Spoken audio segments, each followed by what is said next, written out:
Сборная Армении провела 2 товарищеские игры, в одной доминировала и победила, а в другой проверила новичков. Вернее, это был один матч, где доминировали, победили и проверили новичков. Вернее, доминировали в этом матче мы, а победили они, зато проверили новичков. Мы армянских, они белорусских. Вернее, армянских проверили не только мы. В общем, запутанная история получилась, но главное, что выходим из кризиса. Вернее, из кризиса тоже выходят они. Букмекеры считали фаворитом Армению, забыв учесть, что сам по себе статус фаворита делает нашу победу маловероятной. Но знаете, у меня есть всему этому одно железобетонное оправдание. Наши упорно тренировались целую неделю перед матчем, а белорусы за 3 дня до игры были замечены на Кипре. Это и объясняет, почему они выглядели отдохнувшими. Ладно, ставим лайки и погнали разбираться. Вернее...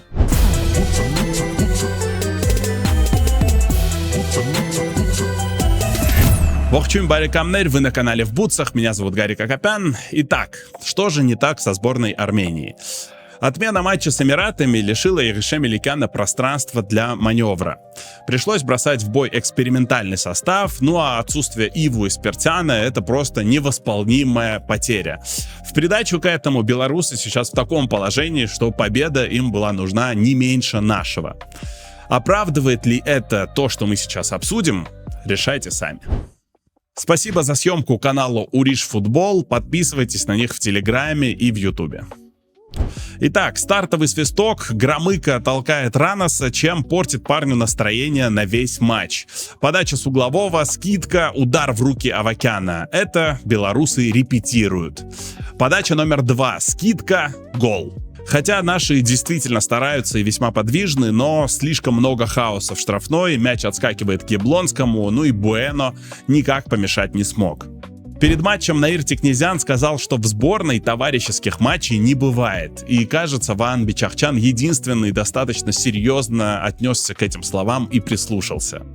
Он больше всех встречается с мячом, угрожает воротам и неплохо отрабатывает сзади. С какой бы высоты вы ни смотрели на поле, в центре зияющая дыра размером со Спиртяна. Там вышли Георгий Арутюнян и Тигран Аванесян, и, конечно, ждать от этой пары какого-то сверхъестественного креатива было бы просто наивно. В первом тайме центр поля был жутко неповоротливым. Для Хулио Буэно это стало возможностью проявить свои качества в жанре построения атак. Оценивать игру Буэно в целом довольно сложно, потому что с одной стороны он выдал качественный матч, и видно, что его опыт принесет нам пользу в ближайшие годы, ну а с другой, в обоих пропущенных мячах он был рядом.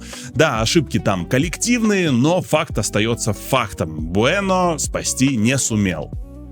В атаке острота в основном шла через правое крыло, Камо Аванесян качественно поддерживал, а Бичахчан выдал, наверное, матч жизни. Он зарабатывал штрафные, сам же их и пытался реализовать, и с каждым разом было все опаснее, но забить со штрафного так и не удалось.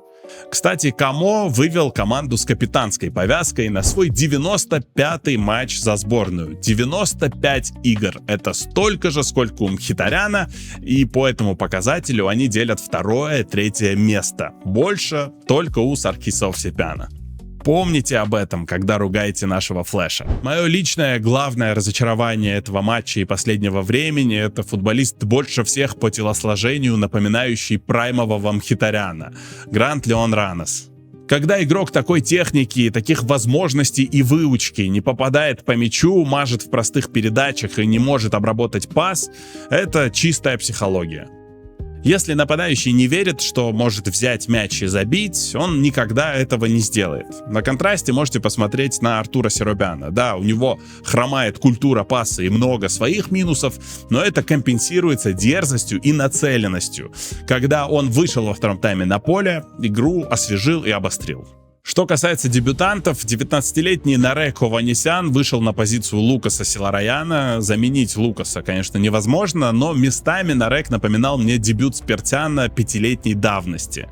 Была пара нестандартных передач, уверенная работа с мячом. Тактически, конечно, сыроват, были ошибки, но я думаю, что на данном этапе предполагается, как минимум это. Во втором тайме на его место вышел Гор Манвелян, и вот только тогда ощутилась реальная разница в классе, особенно в работе без мяча, в выборе позиции. А еще у Гора получился шикарный коварный удар, который мог закончиться голом, но, к сожалению, попал в штангу. Остальная молодежь Карлен Гованесян и Артур Аскарян оставили смешанное впечатление. Карлен старался играть максимально надежно, но выдал слишком много передач поперек и назад. Это товарищеский матч, в котором мы проигрываем, поэтому, я думаю, идеальное время и место, чтобы играть более дерзко, когда, если не сейчас. Но, по-моему, потенциал есть у обоих. На 64-й минуте были замены, и в том числе на поле появился тот, кого я так долго ждал и рекламировал на канале — Финги Рагусян. Он дает сборной профиль или архетип, если хотите, игрока, которого у нас не было годами. Классический мощный нападающий, еще и с европейским, британским хладнокровием в качестве бонуса.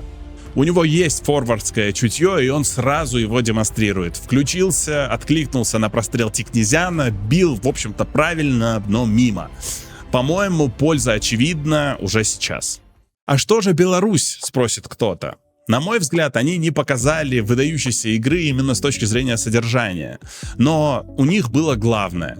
То самое ментальное превосходство, где команда просто уверена, что может добыть результат, даже если играет хуже соперника, владеет мячом меньше, моментов создает меньше. Но есть вот этот внутренний стержень и уверенность, ровно то, чего не хватает нам. И злая ирония в том, что второй гол начинается с Карена Вартаняна, человека, которого Меликян хотел пригласить в сборную Армении, но тот выбрал Беларусь. Да, я впервые в Армении, все понравилось, хороший город, все супер. Предательский рикошет от ноги Тикнезяна, и все. Не самый логичный гол в самый нелогичный момент. В концовке, опять же, на мой взгляд, судья подарил нам пенальти, и Ваган Бичахчан абсолютно заслуженно вписал свое имя на табло. Но этот гол на 88-й минуте имеет и негативные последствия. Он, так сказать, подсластил пилюлю.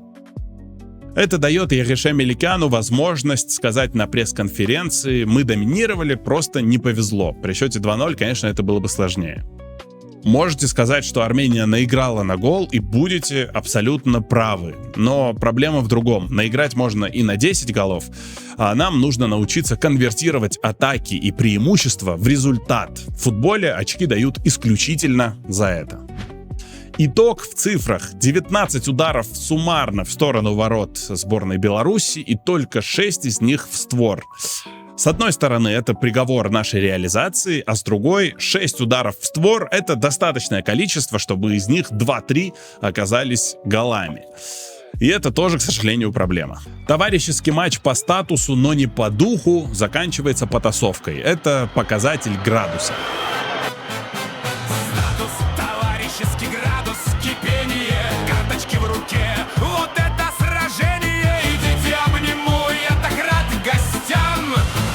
Пожаловать в Ереван.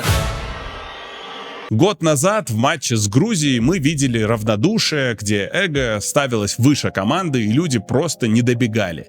Сейчас этого нет, мы видим команду, которая очень старается, но которой не хватает класса и ресурса. Наша сборная уже оттолкнулась от дна и пытается собраться во что-то цельное. Да, этот матч нельзя было проигрывать, желательно было, мягко говоря, не проигрывать, но давайте зафиксируем ошибки, не закрывая глаза и на положительные аспекты тоже. А победы оставим для других официальных матчей. С того печально известного противостояния против Грузии прошел год. К тому моменту Джон Ван Схип был у руля дней 40, и он проработал после этого еще 4 месяца, где после 2 товарищеских матчей был отправлен в отставку. Егише Меликян руководит сборной уже 8 месяцев, и при нем команда провела на 3 матча больше, чем при голландце. Результаты: 3 поражения и 1 ничья при Ван Схипе и 6 поражений и 1 победа при Меликяне. Я это все еще и к тому, что то, как Ван Схип был назначен, использован для принятия удара от болельщиков и общественности после поражения Грузии и затем отправлен в отставку, все это вместе выглядит как отвратительный отвратительная антиреклама Армении в целом. Кстати, то, как попрощались с Александром Васильевичем Петраковым, тоже подходит под это описание. Что такое положительный результат, пусть каждый ответит для себя сам. В момент, когда я записываю это видео, сборная Косово играет с Турцией за право поехать на чемпионат мира. И я уверен, прямо сейчас туркам там нелегко. Тот результат, которого лично я жду от Армении, чтобы наша сборная решала именно такие задачи в это время года. В конце концов, это ровно то, что нам обещало руководство нашего футбола. 9 поражений в 11 последних матчах, ну как-то, согласитесь, многовато. И даже удивительно, что в этих обстоятельствах республиканский так неплохо собрался на товарищеский матч против Беларуси. И хочется напомнить, что глубины состава у Армении никогда не было и в ближайшее время не будет. И даже та команда сезонов 12-13, 13-14, которые мы так любим романтизировать, у той команды тоже глубины не было. Был костяк, и в тот момент сезона, когда лидеры здоровы и в тонусе, и еще немножечко где-то повезло, мы показывали и какой-то достойный футбол, и достигали каких-то результатов. Глобальные выводы о работе Егише Меликяна у руля сборной будем делать, когда вернутся лидеры. Но закрывать глаза на системные проблемы сегодня значит гарантировать себе провал завтра. И мы с вами прекрасно это знаем, потому что неоднократно проходили. Если согласны, ставьте лайк. Если считаете, что я сгущаю краски и все идет по плану, жду вас в комментариях. Болейте за своих и оставайтесь в бутсах. До встречи.